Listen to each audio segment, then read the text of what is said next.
Baik, terima kasih rekan-rekan media sekalian yang saya hormati. Assalamualaikum warahmatullahi wabarakatuh.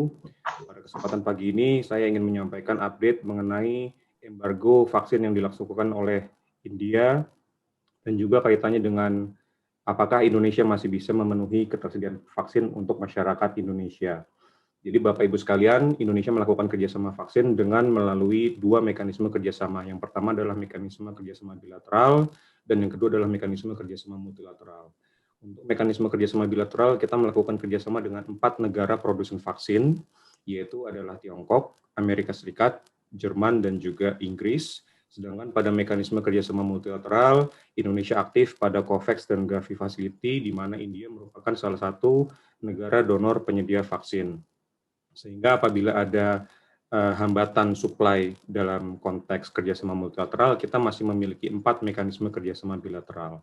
Saya akan mencoba menjelaskan secara singkat mengenai 4 kerjasama bilateral ini. Yang pertama adalah dengan Tiongkok, kita memiliki kerjasama 125 juta dosis vaksin Sinovac. Dengan Amerika Serikat, kita memiliki kerjasama sekitar 130 juta vaksin Novavax. Dengan Jerman kita memiliki kerjasama 100 juta vaksin Pfizer, dan dengan Inggris kita memiliki kerjasama 100 juta vaksin AstraZeneca. Totalnya kira-kira sekitar 455 juta dosis vaksin. Pertanyaannya adalah apakah angka ini cukup buat Indonesia? Jadi berdasarkan hitung-hitungan pemerintah Indonesia, apabila kita mentarget herd immunity pada tahun 2022, maka kita memerlukan 181 juta warga Indonesia yang divaksin. Dengan asumsi bahwa satu orang memerlukan 2 kali dosis vaksin, maka angka yang diperlukan adalah 360 juta dosis vaksin.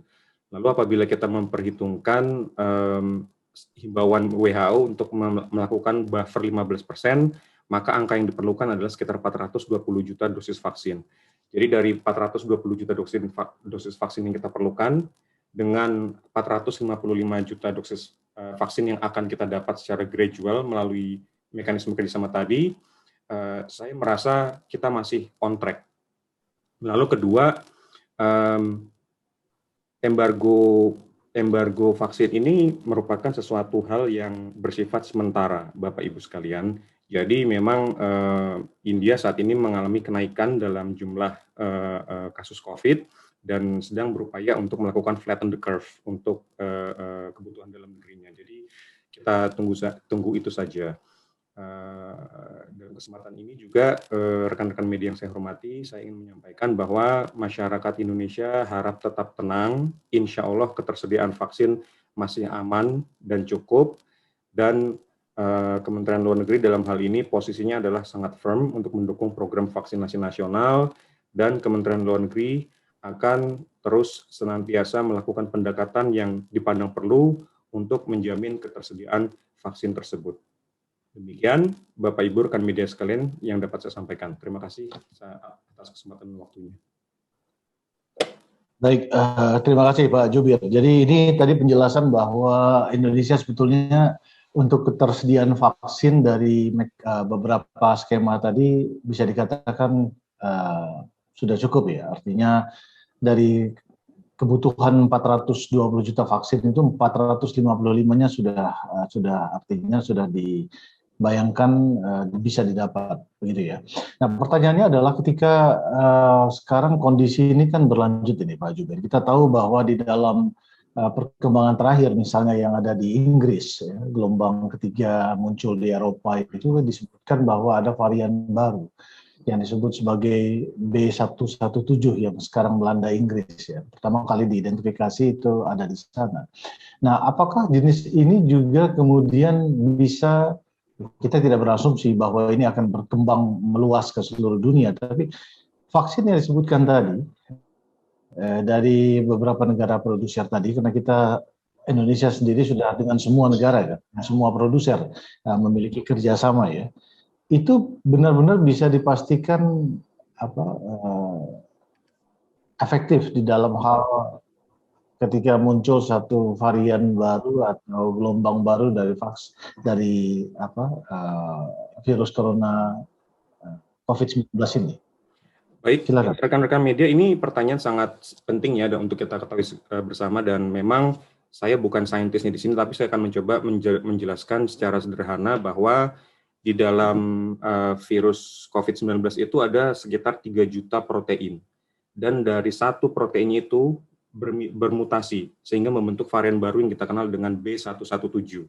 Tapi satu hal yang pasti yang mesti kita yakini bersama bahwa virus ini tetap merupakan varian dari COVID-19 SARS-CoV-2 itu tersebut. Jadi memang penanganannya tetap sama, vaksin yang sudah kita kerjasamakan secara bilateral ataupun multilateral tetap bisa kita gunakan untuk bisa mengatasi virus tersebut. Nah, yang menjadi catatan mengapa ini menjadi sesuatu yang sepertinya hangat gitu ya di belahan dunia lain adalah negara-negara di Eropa dan India dalam hal ini itu memang mengalami kenaikan angka kasus COVID. Dan mereka itu melakukan, mereka mendapatkan akses vaksin itu 90% menggunakan AstraZeneca. Berbeda dengan Indonesia. Jadi kalau misalnya Bapak Ibu rekan media ingat, Ibu Menteri Luar Negeri itu dari tahun 2020, pertengahan tahun 2020 bersama Bapak Menteri BUMN itu sudah melakukan pendekatan ke berbagai negara, ke Uni Emirat Arab, ke Tiongkok, ke Inggris, dan juga beberapa negara lainnya. Kita melakukan pendekatan, 4 pendekatan saat ini yang terjadi adalah 4 pendekatan bilateral dan 1 pendekatan multilateral. Jadi situasi kita berbeda nih dengan negara-negara di Eropa. Mereka menggantungkan 90% terhadap AstraZeneca, ketika sekarang India sebagai salah satu produsen AstraZeneca dan juga Inggris sebagai produsen AstraZeneca terkena COVID varian baru ini, tentunya mereka akan mengutamakan masyarakatnya terlebih dahulu. Jadi ini berbeda. Insya Allah kita lebih bisa mensecure lah kebutuhan vaksin kita. Demikian Bapak Ibu. Iya Pak Jubir, begini. Beberapa tanggapan atau pandangan di masyarakat itu menyampaikan bahwa katanya ada perbedaan ya antara efektivitas dari satu jenis vaksin tertentu dengan yang lain. Kita tahu tadi Pak Jubir menyebutkan di Inggris itu kan AstraZeneca yang dipakai karena mereka produsernya, dan varian baru atau mutasi dari turunan baru dari COVID-19 ini terjadi ya, yang disebutkan tadi B117 itu. Nah pertanyaannya, apakah pemerintah Indonesia melihat perkembangan dari kemungkinan mutasi yang terus berlanjut dari virus ini sendiri akan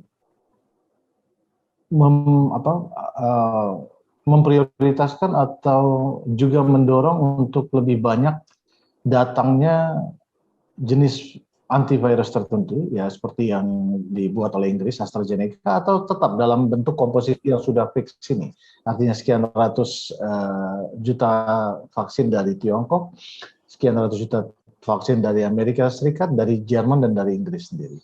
Nah, maksudnya adalah karena memperhitungkan bahwa ada perubahan atau diversifikasi di dalam perkembangan dari mutasi virus ini.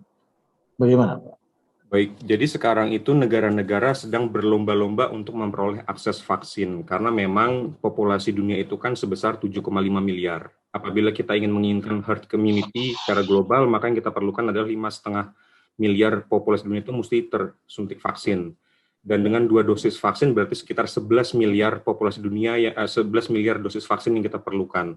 Lalu kapasitas produksi dari 5 negara yang mampu memproduksi vaksin untuk secara mandiri saat ini adalah 6 miliar vaksin. Jadi di sini ada gap antara demand dan supply, Bapak Ibu. Dan kita perlu ingat bahwa Indonesia merupakan negara dengan jumlah populasi yang besar, 270 juta penduduk. Dan ini juga terkait dengan sekitar seminggu atau 2 minggu yang lalu itu WHO menyampaikan hingga saat ini masih terdapat 131 negara yang belum memiliki akses vaksin.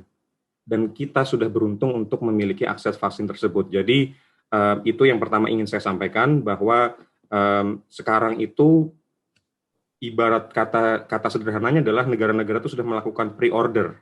Bahkan Amerika Serikat sendiri, menurut catatan saya, itu sudah melakukan pre-order untuk 4 kali jumlah populasinya. Jadi kalau misalnya kita mau memilih preferensi, apakah kita AstraZeneca lebih tepat buat varian tertentu, saya rasa tidak. Perbedaan antara vaksin-vaksin yang satu dengan yang lain itu adalah tipe dan metode teknologi yang digunakan. Seperti misalnya ada vaksin yang menggunakan mekanisme inactive virus, ada vaksin yang menggunakan metode DNA, ada vaksin menggunakan metode menggunakan kendaraan lain untuk dikembangkan dalam laboratorium seperti AstraZeneca. Tapi pada dasarnya yang perlu kita garis bawahi adalah kita selalu merujuk kepada peraturan WHO bahwa yang paling terpenting dari vaksin itu adalah vaksin harus memiliki minimal 50% efikasi. Dalam hal ini Sinovac itu memiliki efikasi di atas dari 60%, dan sama halnya dengan AstraZeneca juga di atas 65%, dan saya rasa apapun tipe vaksinnya itu juga akan tetap dapat memberikan manfaat buat kita. Demikian. Baik, satu pertanyaan terakhir Pak Jubir. Ini kan pemerintah Indonesia di dalam negeri memutuskan untuk melarang pergian selama Lebaran atau musim Lebaran Idul Fitri ini. Tanggal 6 sampai tanggal 17 Mei. Ya. Nah, apakah pemerintah atau melalui Kementerian Luar Negeri juga memberikan satu policy atau kebijakan terhadap kantor-kantor perwakilan di luar, bahwa WNI yang ada di negara-negara tersebut tidak juga boleh kembali atau bepergian atau semacam melaksanakan sesuatu yang berkaitan dengan peristiwa Idul Fitri? Begitu? Baik. COVID-19 merupakan sesuatu hal yang baru di mana masyarakat perlu melakukan adaptasi perilaku. Jadi ketika awal-awal tahun lalu mungkin kita masih bingung bagaimana mensikapi COVID ini, masyarakat juga masih bingung dengan new normal yang mungkin dilaksanakan, dan perlu saya sampaikan sekarang bahwa adalah Indonesia memiliki tren penurunan angka kematian. Kalau misalnya di awal-awal tahun memang kita sempat peak, namun sekarang tren yang sekarang adalah kita sangat turun drastis sekali, dan kenaikan angka kematian itu hanya terjadi ketika bulan Desember tahun lalu, ketika ada libur Natal dan libur Tahun Baru. Jadi dari situ pemerintah belajar bahwa mobilitas masyarakat itu merupakan suatu tantangan, sehingga sekarang pemerintah menghimbau kembali bahwa kondisinya nih dari bulan Januari hingga bulan April sekarang kondisinya sudah bagus, sehingga kita mengeluarkan himbauan agar kita tetap mawas diri, karena memang solusi untuk menangani COVID ini adalah kerjasama. Tidak hanya reliance terhadap vaksin, tapi juga masyarakat terus mematuhi 3M dan 3T. Dan memang kami dari Kementerian Luar Negeri tentunya akan mendukung program untuk mengatur mobilitas masyarakat ini, dan memang saya ingat ada satu negara itu di Vietnam yang merupakan sangat berhasil ya dalam penanganan COVID-nya, dan itu saya komunikasi dengan Bapak Duta Besar di sana bahwa terdapat indikasi banyaknya animo masyarakat ingin pulang ketika Lebaran saat ini, dan mungkin kita himbaulah kepada KBRI Hanoi agar melakukan dialog bahwa sekarang mungkin belum waktu yang tepat untuk berpergian, dan memang kondisinya seperti itu. Demikian. Baik, terima kasih penjelasannya.